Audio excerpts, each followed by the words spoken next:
If you hear a tornado siren, would you know what to do or where to go? It's an important question. Today you'll have the chance to practice twice for the statewide tornado drill. Kristen Allen live in Ledgeview this morning. Kristen, how often do we see severe weather in our area? Good morning. According to Brown County Emergency Management, there's about 5 severe weather events every year over the last 30 years and an average of about 1 tornado every other year during that same time period. So knowing what to do and where to go can be life-saving. We're at the town hall in Ledgeview where one of the Brown County sirens is, and the sirens will sound later today at 1:45 and 6:45 p.m.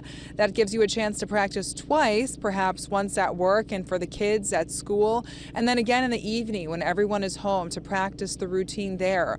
Local emergency management directors encourage everyone to take time out of their day to practice going to their safe space during these drills. The more that we actually physically carry out and do the actions that we say we're going to do, it builds that muscle memory and builds that mental repetition so that it's not, it becomes second nature when you're actually in the moment. So similar to anything else we do, the more practice we do, the more proficient we become at it.